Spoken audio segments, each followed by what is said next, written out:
Warhammer 40k Space Marine 3 is actually going to be bigger than we think. Today I've brought First Tour Guardsman on to talk about this, and FTG, both you and I were there for Space Marine 2's release, and it was an insane reception. A lot of people played it, a lot of people got into Warhammer 40k for the first time, but what were some of those critical points of feedback you would say the community was trying to convey to Saber at the time so that they could improve the game more?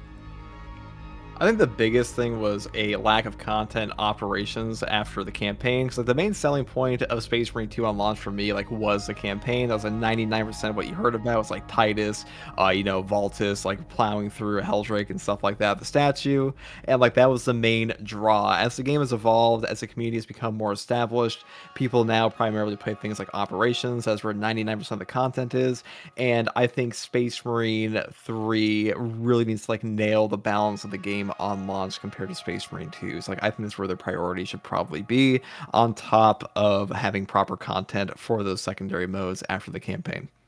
Yeah, we really have come a long way. We now basically have double the amount of operations that we had as compared to launch. We have the Siege game mode, we have stratagems, which have basically just innovated on operations, and we have just a bit more PvP content. I think that's probably the last place that Saber needs to really hone in on if they really want to perfect it or make it something that people really want to replay all the time, is definitely going to be the PvP game mode, because right now it's basically just an arena shooter.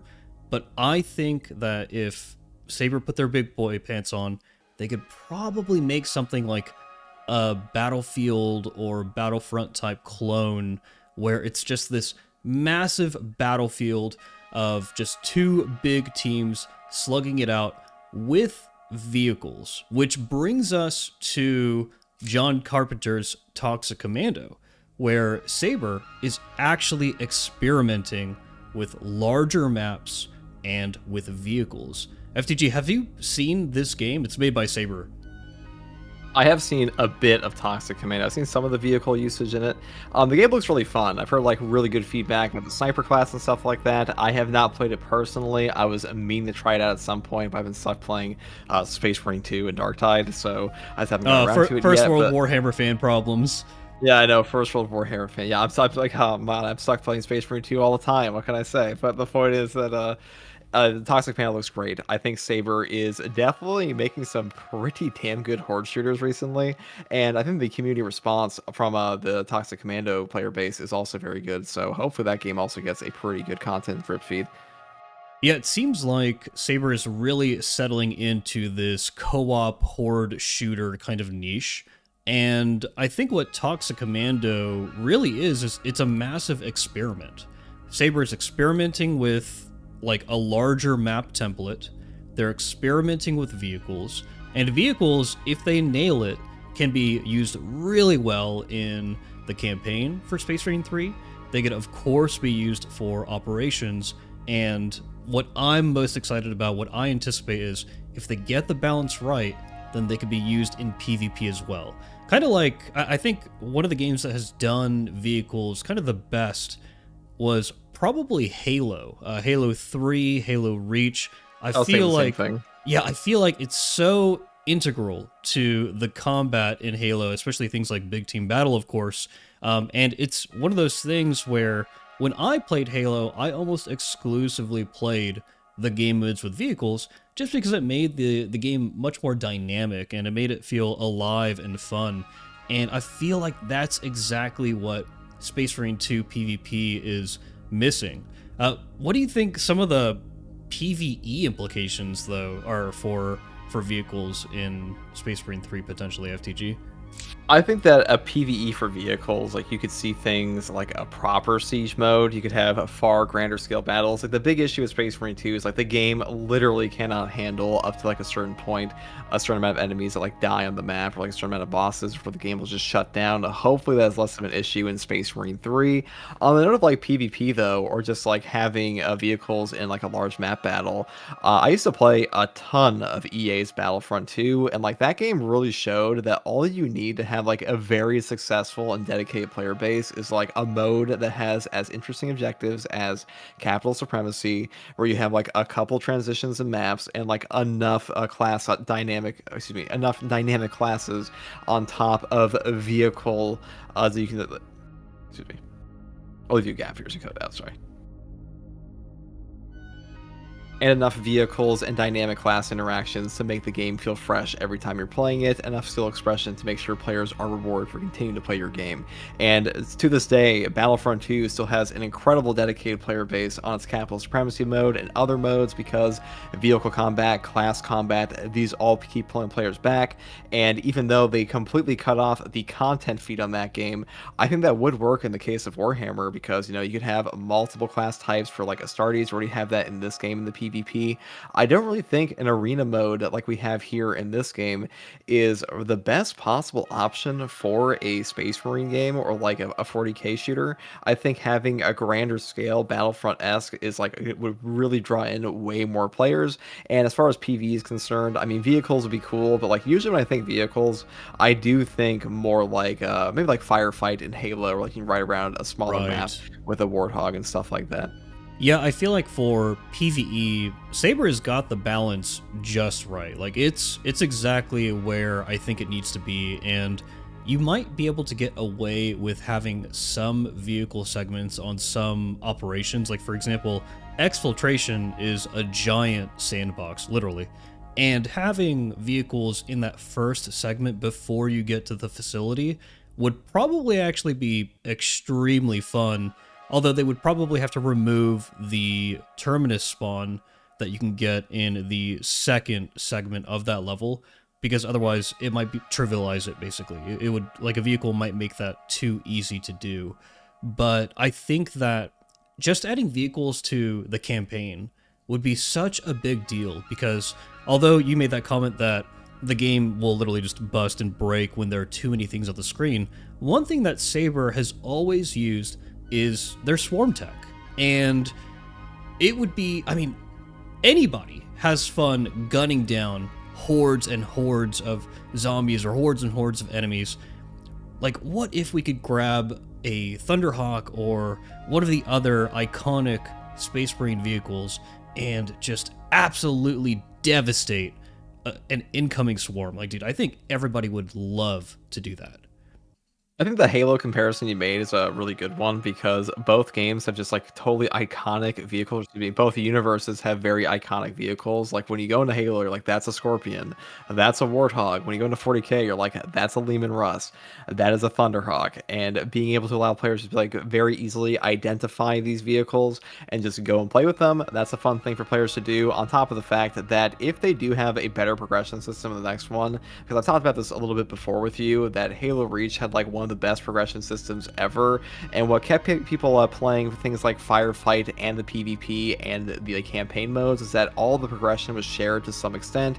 You would get commendations for doing literally anything in the game, so a player could dabble in the PvP, have a ton of casual fun there, get unlocks for their PvE mode, and vice versa, and that felt really fun for a lot of players to engage with. And if you do have more open maps similar to Exfiltration, or you have a more well thought out siege mode we got here, you could have a mode like Firefight that we saw in Halo Reach and Halo 3 ODST, where players are like, okay, we're prepping for battle here. There's like downtime between waves beyond just buying like a couple boxes of ammo at a requisition stand, where instead you're able to like properly plant down fortifications, purchase vehicles and stuff like that. I think players would really engage with that a ton more, and also have multiple modifiers on top of that to make it a more fun experience. So I think vehicles would definitely add a ton. Yeah, I think that I would prefer that kind of experience over something like our current iteration of Siege Mode, because Siege Mode is just so bland. Like, it needs some pizzazz. Like, you could spend your requisition on the extra Marines to help you, the extra Cadians to come in and help you, and even maybe the Dreadnought and everything. But for the most part, I think most people use most of their requisition, especially if they're pushing for higher waves and everything, on like ammo, on stims, on Guardian relics, and it's just so boring. Like, dude, let me buy a tank. Like, let me buy a turret and just mow down some enemies. And when it comes to switching gears over back to PvP, like, vehicles are a really good way to get PvE players engaged with PvP. And this is something that we saw in Destiny 1, the original Destiny, where a lot of their early PvP maps, their Crucible maps, had vehicles on them. And or you had the ability to ride on your Sparrow more specifically because the maps were just so damn big.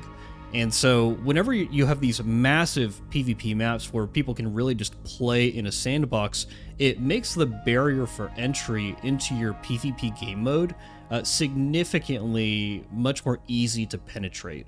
And it's something that Space Marine 2 is really missing because FTG, I know you don't really play PvP in Space Marine 2. I've been grinding out Correct. a little bit just because I'm trying to go for those Chaos skins because I love my Chaos boys.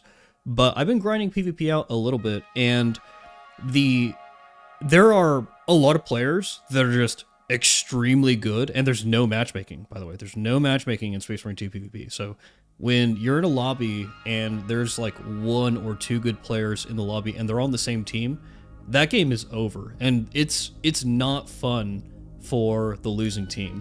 But when you have, I think part of that is, not to interrupt you here, God, no, but part of that is when you have a game mode set up like an arena style shooter, it does just attract a very particular type of player over time. I mean, the PvP in that game is filled with gods who have really put in the time. They have mastered the systems, or they're progressively getting better, and their base skill level is just so high now that you will get mopped in the PvP. Like, PvP is pretty fun. I played it a couple times. I am absolutely dog shit at it, but you know, it's still fun to like play as a Heretic Astartes and stuff like that.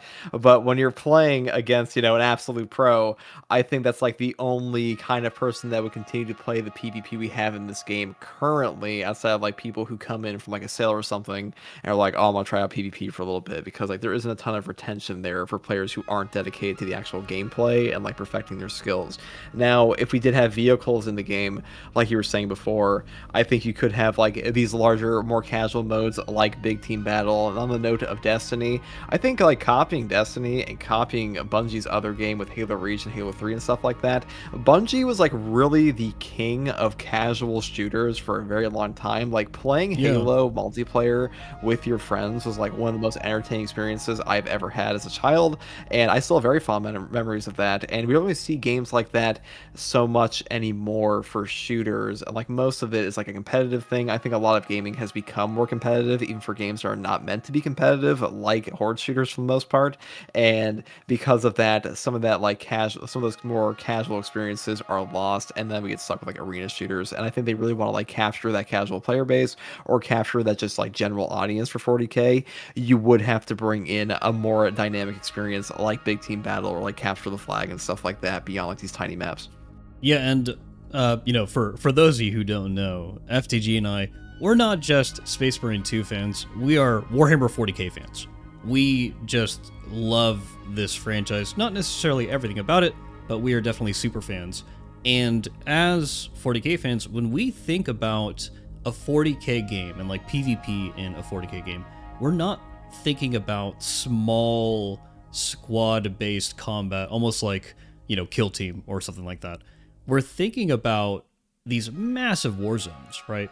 Like when you watch when you watch a battle report, you're watching a game with tons of tanks, tons of different units. You've got, you know, your champion or your commander type character on the battlefield. Like there's just so many moving pieces, and the whenever you watch a professional battle report or you go to a tournament, the set pieces or the boards that are played on, they're big. You're not looking at a small arena most of the time. And I think that pretty much every 40k fan, their idea of like a perfect 40k video game would be a big team battle type scenario with vehicles, something like Battlefront. So I think that if Saber can push into that direction with their experimentation of John Carpenter's Toxic Commando, with the way that they're portraying vehicles in that game, it honestly seems like there's a glimmer of hope here that Space Marine 3 is going to be nuts for its campaign and for its PvP. The potential is through the roof right now. I definitely agree. You know, as a final thought here, I have thought about this before, that Total War 40k is coming out. Total War is going to be probably the biggest 40k game ever.